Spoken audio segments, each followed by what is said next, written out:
İlkay Gündoğan is a Galatasaray player, and honestly, it feels a bit surreal. He's one of the most intelligent midfielders of this generation. I watched some of his games from the 24-25 season to get the sense of what he can offer to the team right now.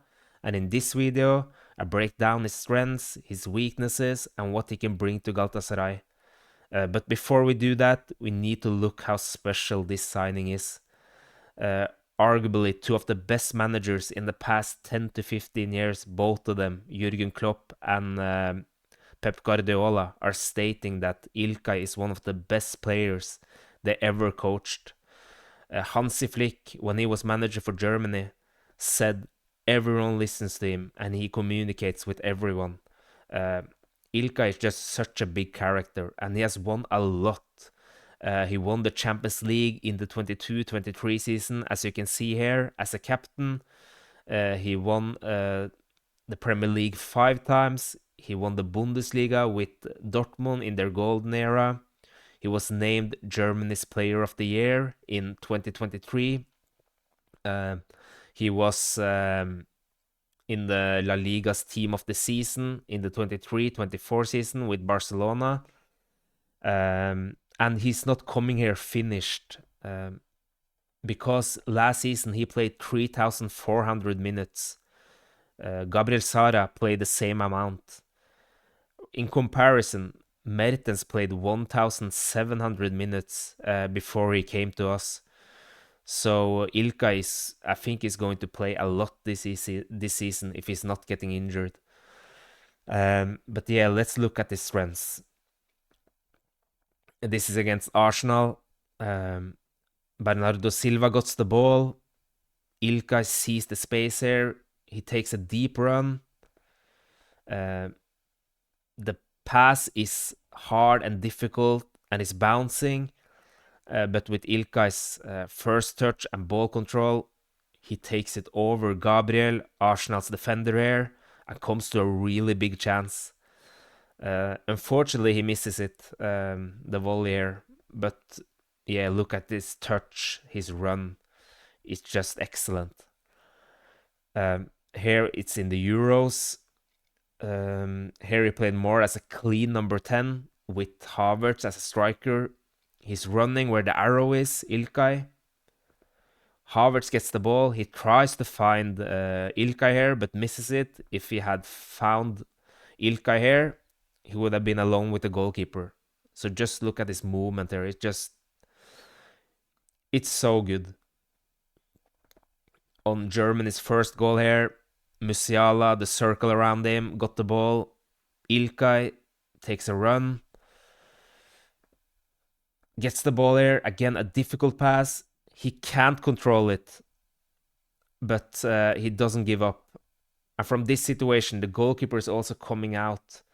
So from this tight situation, Ilkay is coming, getting out from that position, and passes it easy to Musiala here. And yeah, it seems easy to pass to Musiala here, but I think many players would have tried to shoot, use many more touches. But Ilkay is just a really team player. He plays where he sees. And here he plays easy to Musiala, who scored their goal. But Ilkay can also play deeper. This is against Liverpool, for example. He gets the ball deep, takes the ball up with him, and almost from nothing, he could have created a big chance to Haaland here. He misses the pass, but as you see, he comfortably get the ball deep also. And Ilkay never stops. He never stops. If he doesn't get the ball, he doesn't get frustrated. He makes a new run all the time. Here, he could have gotten the ball. He's open, doesn't get it. Takes a new moment. And he sees that the space is opening a bit more wider and getting it here. And then he has the ball here. He plays it easy to the right winger here. But I think, like, in the Super League, I think he's probably going to play more, a bit riskier because the space is there, the intensity is lower, and it's normal to see players who has coming from bigger leagues, showing things they are not showed in that leagues, but in the Super League, for example. And with that confidence also, maybe he's going to take that with him in the Champions League also. I don't know. But uh, I think he's going to play a bit more riskier in the Super League. If the space is there, of course, because he's such a smart player. Here, for example, as a number 10, he's going to make the life so much easier for the central midfielders also. And just a little thing here. For example, Gabriel Sara is struggling a lot, I think, to get out of his marker when he's playing as a number 10. Ilkay does that really well. As you see here, he got that 1 meter from that center back. And he's playing it easy to the central midfielder. So they are facing forward with the ball. And look here, he's playing with his left foot. Ilkay is really he can use his 2 feet. Excellent, I think. If it's natural for him to use his left foot, he's doing that. And because he's doing that, he can run straight away. If he had used his right foot there to turn his body to use his right foot, he would not have gotten the chance to run straight away. And he's doing that, with everything. If it's natural for him to use his left foot, he's going to do that. And he's playing it, running, because he doesn't need to turn his body to use his right foot. So he just keeps up with his pace all the time. And as you see here, he's not only going to do the life easier for the central midfielders, he's also going to do it much easier for the strikers, for example. He gets it in the tight space again, get out of his marker.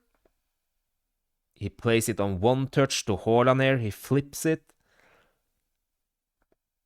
And Haaland got the ball. So Ilkay is going to be, so important in that role also. And I think it's going to be so important in the box. He's always running in the box. And for example, against the Rizespor, Sara, Sané, and Yunus combined had 2 touches in the opponent box in the first half. When we are missing Barish there, and we don't know how Barish will return, after all of this chaos. He's the player who can support the strikers, and we don't know what form Icardi is in either. He's not in good shape right now, especially not for the Champions League, I think. So to have a player like Ilkay, who's always supporting in the opponent box there, is going to do the life also much easier for example, Osimhen, and he's always making those runs. He's opening up for the strikers. He's just such a team player, Ilkay. But of course, he got some weaknesses also. For example, here in the press, for example, he tries to press Gravenberg from Liverpool. He is tight there, but unfortunately he gets turned around. And this is not his strength. It never has been his best side, Here, for example, also, he's trying to press the defender. The defender are doing like a fake shot, fake pass. And Ilkay is giving that 1 meter extra. And from here, it's easy for the Hungarian player to break Germany's press. But at the same time, as much as I think it's not as so simple, Okanoja's pressing style, the principles are pretty simple. So, it's to stand high, it's to go man-man, intensity, win the ball, offensive, all of that. I think it's going to be easier for example, Ilkay to go in that pressure, and especially when the whole team are doing it. Because, for example, for Manchester City also, I think one of the main thing they struggled on last season was their pressure, their intensity. It was really weak. Not only Ilkay, but the whole team. So it's not easy to be that player who is when it's not your strength to begin with. Um, so I think Ilkay, for 4.5 million euros per season, I think it's a exceptional signing. Um, he got so much experience, and as you see, he can play as a number 6, he can play as a number 8, he can play as a number 10, he can play as a false 9, he can play right central midfielder, he can play left central midfielder. He's probably going to learn other players like Gabriel Sara, Berkan Kutlu, the young youth players a lot. So Ilka and his professionalism also, because that was something I saw. When he doesn't get the ball, he moves. He doesn't get the ball, he moves. He plays and moves all the time, and he's so versatile. He's good in the final third. He's good in the as a deep, and he's going to help us a lot. For example, uh, when we need to control the game, because I think Galatasaray struggled a bit with that to control the games when we need to breathe, for example, and not just attack, attack, attack. When we need to have some pause in the game. And I think Ilka is going to, with his experience and with his skills, he's going to sometimes just going to slow down and keep the ball. Um, so I think it's a huge signing for us, and his runs, as I said, are exceptional. He's always going into the box, and in the future also, you never know. We wanted Mertens in the coaching staff, but to have, for example, Ilkay Gündoğan, they're also in 2 to 3 years. I think would have been huge because he got the character. He probably got he has played under two of the best managers in the past 10 to 15 years, two managers that changed the game.